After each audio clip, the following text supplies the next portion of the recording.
Abraham Derek never believed in coincidences. As a top-tier surgeon, he thrived on control, whether it was handling high-risk surgeries or managing his tightly packed schedule. Every decision he made was calculated, leaving no room for surprises. But tonight, something felt different. After a grueling day in the operating room, instead of heading to a high-end restaurant as usual, Abraham found himself stepping into a small, family-run eatery tucked away on a quiet street. No dazzling lights, no shallow laughter of wealthy colleagues, just the warm scent of toasted bread and simmering spices filling the air. A place where no one knew him, a place where, for once, he could simply exist.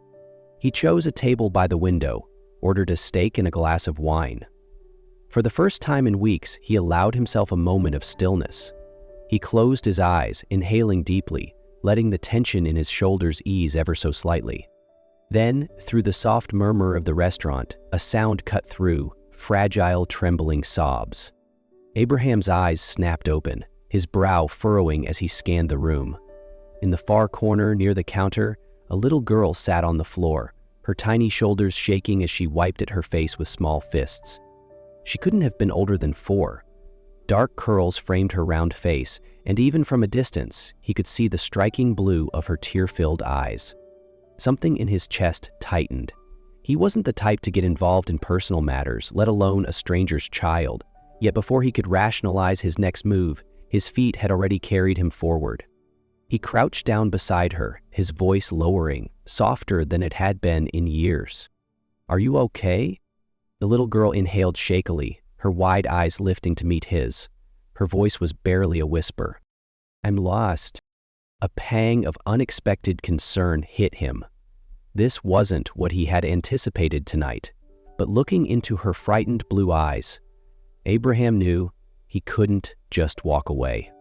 Abraham took a slow, steady breath, keeping his voice calm. "What's your name?" The little girl hesitated, wiping her nose on the sleeve of her sweater before whispering, "Tigon." He nodded, offering her a reassuring smile. "That's a beautiful name, Tigon. Do you know where your mom is?" Her small lips quivered before she shook her head. "She told me to wait right here, but then I couldn't find her." Abraham scanned the restaurant again, searching for anyone who looked frantic, desperate for a missing child. But no one seemed to be looking for her. The concern in his chest deepened. "It's okay," he said gently. "I'll help you find her, all right?" For a brief moment, Tigon studied him. Then, without hesitation, she slipped her tiny hand into his. Her warmth caught him off guard. They walked slowly through the restaurant, weaving through tables as Abraham kept scanning the room. Then a voice cut through the noise, frantic and breathless. "Tigon! Tigon!" Abraham turned sharply. A woman rushed toward them, panic etched into every line of her face. The moment Tigon saw her, she broke free from his grip and ran straight into the woman's arms. "Mommy!" The woman wrapped her arms around the little girl, pressing frantic kisses to her curls. "Oh my God, baby, I was looking everywhere for you." Then she looked up, and the world tilted off its axis. Abraham froze. That face, those eyes. Akina? She went still, her breath catching in her throat. When she spoke, it was barely above a whisper. "Abraham?" Time stretched, holding them both captive in a moment neither had been prepared for. But then his gaze fell to the little girl in her arms. Dark curls, striking blue eyes, a mirror of his own. His hands curled into fists, his chest tightening under the weight of something unbearable. A storm of emotions swirled inside him as the words slipped from his lips, rough and unsteady. "Is she my daughter?" Akina clutched Tigon a little closer, as if shielding her from the storm about to break. She closed her eyes, as if hoping to escape the inevitable. And then, with a voice barely stronger than a breath, she gave him the truth. "Yes." The silence stretched between them, thick and suffocating. Abraham couldn't breathe. Akina's words echoed in his head like a cruel, undeniable truth. He had a daughter. 4 years. 4 years she had grown up without him, 4 years of first words, first steps, scraped knees, and bedtime stories. All of it lost, erased from his reach. The realization hit him like a weight pressing against his chest. Had she ever asked about him? Had she ever wondered why he wasn't there? And now, after all this time, did he even have the right to call himself her father? His hands curled into fists at his sides, struggling to keep his emotions in check. He wanted to shout, to demand back the years that had been stolen from him, but all he could do was look at Akina, his gaze sharp, filled with something raw. "Why didn't you tell me?" Akina pressed her lips together, her dark eyes swimming with emotions she could no longer hide. "Because you had your whole life ahead of you, Abraham. You were building a career, saving lives. I didn't want to be the thing that held you back." A dry, humorless laugh escaped him. "Held me back?" He shook his head, exhaling sharply. "You made that decision for me. You took away my right to know her." Akina's gaze dropped to Tigon, who was still blissfully unaware, playing with the hem of her sleeve. Abraham forced himself to push past the anger. Yes, he could be furious. Yes, he could demand answers. But none of that would change the truth. Tigon was here. He knelt down, his piercing blue eyes softening as he spoke. "Tigon, sweetheart." She looked up at him, her small face full of curiosity. "Do you know who I am?" Tigon tilted her head, thinking for a moment before glancing at Akina, as if searching for an answer. Then, she looked back at him. "You're the nice man who helped me." A faint smile touched Abraham's lips, but deep in his chest, something twisted, something equal parts warmth and heartache. He swallowed hard, nodding. "That's right, I am the nice man who helped you, but I'm also something else." Tigon blinked up at him, waiting. "What?" His throat tightened. The words were caught somewhere deep inside him, lodged between the walls he had spent years building. But as he looked into her bright blue eyes, his eyes, he knew he couldn't run from this. "I'm your dad." For a moment, Tigon didn't react. She simply stared at him, her small brows furrowing.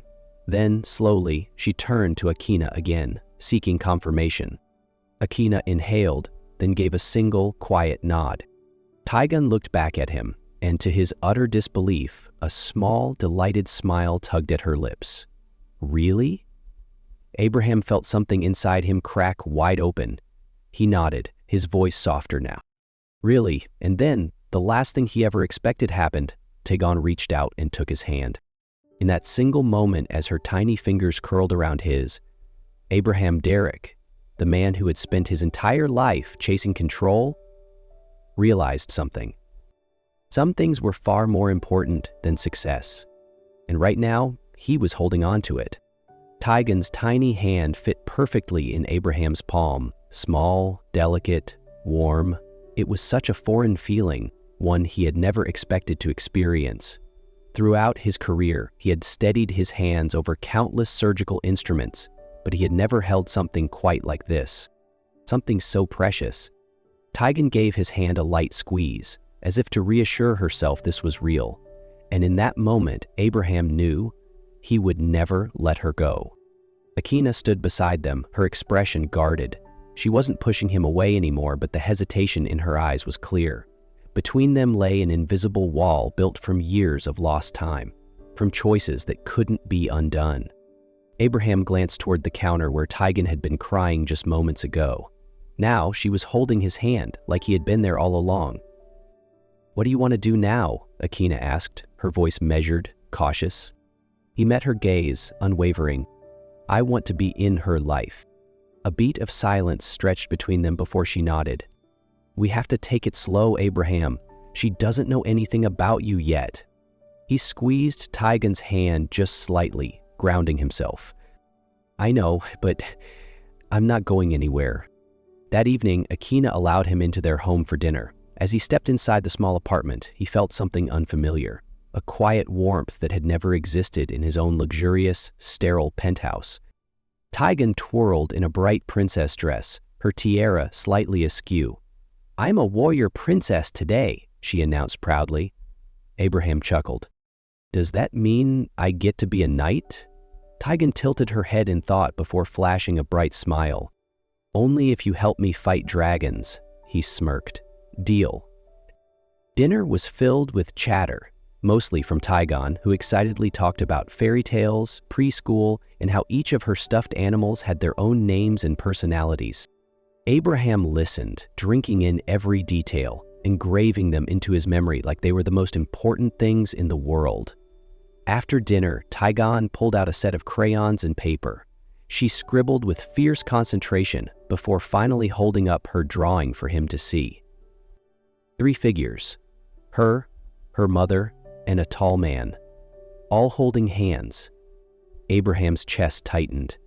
Tigon looked up at him, her blue eyes shining with anticipation. "Do you like it?" He swallowed hard, forcing down the lump in his throat, then smiled. "I love it, sweetheart." And for the first time in his life, Abraham Derrick knew exactly where he belonged. The evening passed with an unexpected ease, but as the night deepened, Akina finally spoke. "Tigon, sweetheart, it's bedtime." Tigon let out an exaggerated sigh, clutching her box of crayons as if it were the most precious treasure in the world. "But I haven't finished coloring the sky yet." Akina arched a brow. "Do you want to wake up as a grumpy dragon tomorrow?" Tigon considered this for a moment before reluctantly nodding. She stood up slowly, dragging her feet toward the hallway, but then she turned back to Abraham, her bright blue eyes filled with quiet hope. "Are you going to be here tomorrow?" Abraham hesitated for just a second, glancing at Akina. He wasn't sure if he was moving too fast, but then he saw it, the smallest, almost imperceptible nod from her. He looked back at Tigon and smiled. "I'll be here." A wide grin spread across her face before she suddenly ran forward, wrapping her tiny arms around his waist. Abraham went completely still. For a moment, the world seemed to pause. Then, slowly, he lowered himself, carefully wrapping his arms around her in return. He had never imagined a simple hug could make his entire chest tighten like this. When Tigon finally let go and ran toward her room, Abraham remained standing there, something deep inside him shifting into place. Akina leaned against the doorway, arms crossed, her expression unreadable. "She's already attached to you," she said softly. "You can't disappear." Abraham turned to her, his voice steady, unwavering. "I'm not going anywhere." A moment of silence stretched between them before she nodded, a quiet acceptance in her eyes. She turned toward the hallway, but hesitated just before walking away. "Good night, Abraham." It was the first time she had said his name without hesitation. Abraham exhaled, leaning back against the chair. For so long, he had believed success was the only thing that mattered. But now, as the distant sound of Tigon's laughter echoed from the small bedroom, he realized he had found something far more important. And this time, he wasn't going to lose it. 2 days later, Abraham stood outside Akina's apartment, his hands clenching slightly at his sides. He had been invited this time, but somehow that didn't make it any less nerve-wracking. He wasn't the type to get nervous, but tonight felt different. The door opened and Akina stood there. Her dark eyes flickered over him. Not guarded, not cold, but still cautious. She didn't say anything at first, just stepped aside to let him in. The apartment was just as he remembered, small, cozy, filled with the little signs of a life well lived. Bookshelves packed with children's stories, crayon drawings taped to the walls, little pieces of a family he had been missing. "She's in her room," Akina said, closing the door behind him. "She's been talking about you all morning." Something warm spread in his chest. Before he could respond, small, hurried footsteps echoed down the hall. A second later, Tigon appeared, wearing a bright yellow princess dress and a slightly crooked plastic tiara. She stopped when she saw him, her blue eyes lighting up. "You came." Without hesitation, she ran straight toward him, wrapping her tiny arms around his leg like it was the most natural thing in the world. Abraham smiled, crouching down to hug her. "I promised, didn't I?" Tigon grinned, stepping back to spin in a slow twirl, her dress flaring out around her. "I'm a princess today, but not the kind that waits for a prince, the kind that fights dragons." Abraham chuckled. That's the best kind. Tigon reached for his hand, excitement shining in her eyes. Can you help me make dinner? Mommy says you can stir the sauce. Abraham glanced over at Akina, who stood with her arms crossed, but something lighter in her expression. He nodded. I think I can handle that. And as he followed Tigon into the kitchen, listening to her laughter, catching the small smile on Akina's lips, he realized something. For the first time in his life, he wasn't chasing anything. He had already found exactly where he was meant to be. Abraham stood in the kitchen, stirring the simmering sauce while Tigon carefully sprinkled in the seasonings like a true little chef. Careful, sweetheart, Akina called from the side, though there was a small smile on her lips as she watched them together. Tigon turned to Abraham, her blue eyes wide with curiosity. Daddy, do you know how to cook?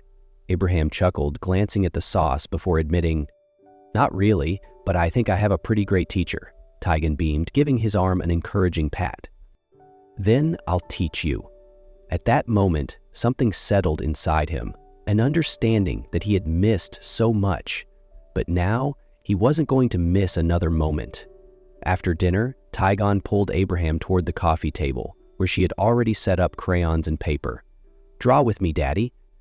Abraham sat beside her, picking up a crayon. What should I draw?